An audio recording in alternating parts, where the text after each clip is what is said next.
दिलफिगार एक कंटीले पेड़ के नीचे दामन चाक किए बैठा हुआ खून के आंसू बहा रहा था। वह सौंदर्य की देवी यानी मलका दिलफ्रेब का सच्चा और जान देने वाला प्रेमी था।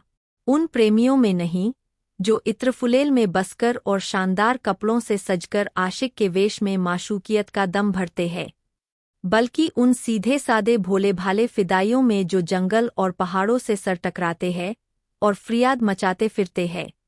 दिलफ्रेब ने उससे कहा था कि अगर तू मेरा सच्चा प्रेमी है तो जा और दुनिया की सबसे अनमोल चीज लेकर मेरे दरबार में आ, तब मैं तुझे अपनी गुलामी में कबूल करूंगी। अगर तुझे वह चीज न मिले तो खबरदार इधर रुख न करना, वरना सूली पर खिंचवा दूंगी। दिलफिगार को अपनी भावनाओं के प्रदर्शन का, शिकवे शिकायत का, प्रेमिका के सौंदर्य दर्शन का तनिक भी अवसर न दिया गया। दिलफ्रेब ने ज्यों ही यह फैसला सुनाया, उसके चौबदारों ने गरीब दिलफिगार को धक्के देकर बाहर निकाल दिया। और आज 3 दिन से यह आफत का मारा आदमी उसी कंटीले पेड़ के नीचे उसी भयानक मैदान में बैठा हुआ सोच रहा है कि क्या करूं? दुनिया की सबसे अनमोल चीज मुझको मिलेगी, नामुमकिन। और वह है क्या? कारून का खजाना, आबे हयात, खुसरो का ताज, जामे जम, तख्ते ताउस, परवेज की दौलत।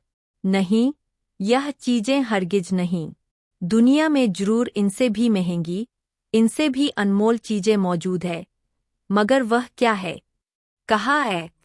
कैसे मिलेगी? या खुदा, मेरी मुश्किल क्यों कर आसान होगी? दिलफिगार इन्हीं ख्यालों में चक्कर खा रहा था और अक्ल कुछ काम नहीं करती थी। मुनीर शामी को हातिम सा मददगार मिल गया। ऐ काश कोई मेरा भी मददगार हो जाता, ऐ काश मुझे भी उस चीज का, जो दुनिया की सबसे बेशकीमत चीज है, नाम बतला दिया जाता। बला से वह चीजें हाथ न आती, मगर मुझे इतना तो मालूम हो जाता कि वह किस किस्म की चीज है। मैं घड़े बराबर मोती की खोज में जा सकता हूँ।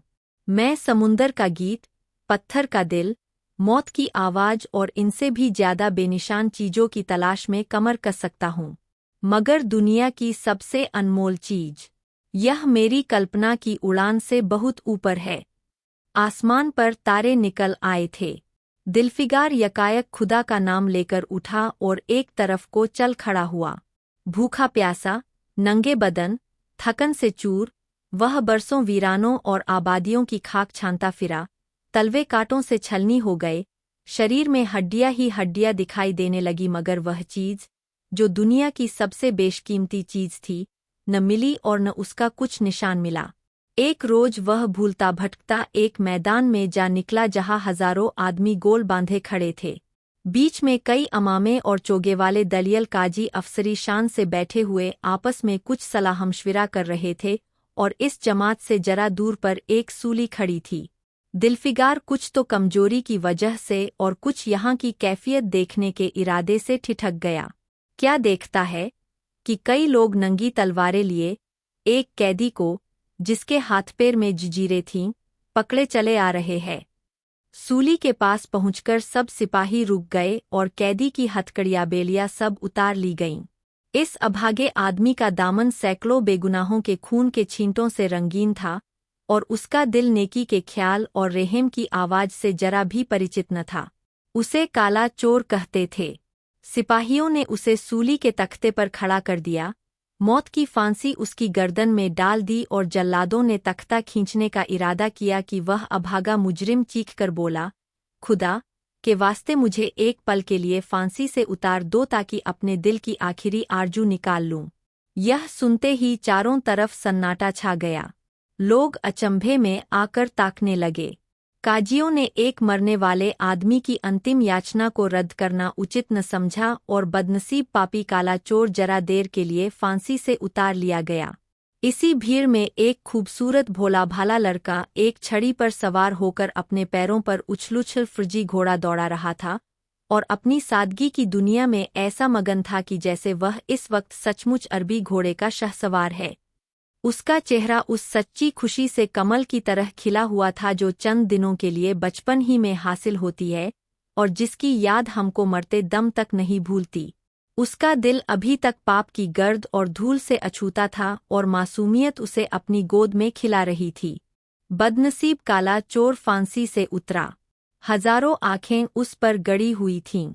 वह उस लड़के के पास आया और उसे गोद में उठाकर प्यार करने लगा। उसे इस वक्त वह जमाना याद आया जब वह खुद ऐसा ही भोला भाला, ऐसा ही खुशवखुर्रम और दुनिया की गंदगियों से ऐसा ही पाकसाफ था। माँ गोदियों में खिलाती थी, बाप बलाए लेता था और सारा कुनबा जान न्योछावर करता था। आह! काले चोर के दिल पर इस वक्त बीते हुए दिनों की याद का इतना असर हुआ कि उसकी आंखों से, जिन्होंने दम तोड़ती हुई लाशों को तड़पते देखा और न झपकीं, आंसू का एक कतरा टपक पड़ा। दिलफिगार ने लपककर उस अनमोल मोती को हाथ में ले लिया और उसके दिल ने कहा, बेशक यह दुनिया की सबसे अनमोल चीज है, जिस पर तख्ते ताउस और जामेजम और आबे हयात और जरे परवेज सब न्योछावर है। इस ख्याल से खुश होता, कामयाबी की उम्मीद में सरमस्त, दिलफिगार अपनी माशूका दिलफरेब के शहर मीनोसाबाद को चला। मगर ज्यों-ज्यों मंजिलें तय होती जाती थीं उसका दिल बैठा जाता था कि कहीं उस चीज की, जिसे मैं दुनिया की सबसे बेशकीमत चीज समझता हूँ, दिलफरेब की आंखों में कद्र न हुई तो मैं फांसी पर चढ़ा दिया जाऊंगा और इस दुनिया से नामुराद जाऊंगा। लेकिन जो हो सो हो, अब तो किस्मत आजमाई है। आखिरकार पहास और दरिया तय करते वह शहर मीनोसाबाद में आ पहुंचा और दिलफरेब की ड्योढ़ी पर जाकर विनती की कि थकान से टूटा हुआ दिलफिगार खुदा के फजल से हुक्म की तामील करके आया है और आपके कदम चूमना चाहता है। दिलफरेब ने फौरन अपने सामने बुला भेजा और एक सुनहरे पर्दे की ओट से फरमाइश की कि वह अनमोल चीज पेश करो। दिलफिगार ने आशा और भय की एक विचित्र मन स्थिति में वह बूंद पेश की और उसकी सारी कैफियत बहुत पुरसर लफ्जों में बयान की। दिलफरेब ने पूरी कहानी बहुत गौर से सुनी और वह भेंट हाथ में लेकर जरा देर तक गौर करने के बाद बोली, दिलफिगार, बेशक तूने दुनिया की एक बेशकीमत चीज ढूंढ निकाली, तेरी हिम्मत और तेरी सूझबूझ की दाद देती हूँ, मगर यह दुनिया की सबसे बेशकीमत चीज नहीं, इसलिए तू यहाँ से जा और फिर कोशिश कर, शायद अब की तेरे हाथ वह मोती लगे और तेरी किस्मत में मेरी गुलामी लिखी हो। जैसा कि मैंने पहले ही बतला दिया था, मैं तुझे फांसी पर चढ़वा सकती हूँ मगर मैं तेरी जांबख्शी करती हूँ इसलिए कि तुझमें वह गुण मौजूद है जो मैं अपने प्रेमी में देखना चाहती हूँ और मुझे यकीन है कि तू ज़रूर कभी न कभी कामयाब होगा। नाकाम और नामुराद दिलफिगार इस माशूकाना इनायत से जरा दिलेर होकर बोला, ए दिल की रानी, बड़ी मुद्दत के बाद तेरी ड्योढ़ी पर सजदा करना नसीब होता है। फिर खुदा जाने ऐसे दिन कब आएंगे, क्या तू अपने जान देने वाले आशिक के बुरे हाल पर तरस न खाएगी और क्या तू अपने रूप की एक झलक दिखाकर इस जलते हुए दिलफिगार को आने वाली सख्तियों को झेलने की ताकत न देगी। तेरी एक मस्त निगाह के नशे में चूर होकर मैं वह कर सकता हूँ जो आज तक किसी से न बन पड़ा हो। दिलफरेब आशिक की यह चाव भरी बातें सुनकर गुस्सा हो गई और हुक्म दिया कि इस दीवाने को खड़े खड़े दरबार से निकाल दो। चौबदार ने फौरन गरीब दिलफिगार को धक्का देकर यार के कूचे से बाहर निकाल दिया। कुछ देर तक तो दिलफिगार अपनी निष्ठुर प्रेमिका की इस कठोरता पर आंसू बहाता रहा और फिर वह सोचने लगा कि अब कहाँ जाऊँ। मुद्दतों रास्ते नापने और जंगलों में भटकने के बाद आंसू की यह बूंद मिली थी।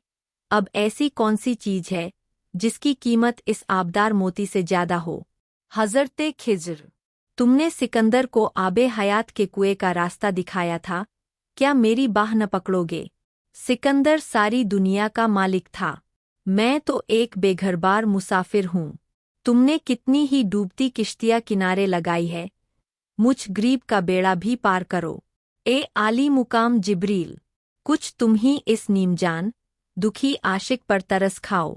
तुम खुदा के एक खास दरबारी हो, क्या मेरी मुश्किल आसान न करोगे? गर्ज यह है कि दिलफिगार ने बहुत फरियाद मचाई मगर उसका हाथ पकड़ने के लिए कोई सामने न आया। आखिर निराश होकर वह पागलों की तरह दोबारा एक तरफ को चल खड़ा हुआ।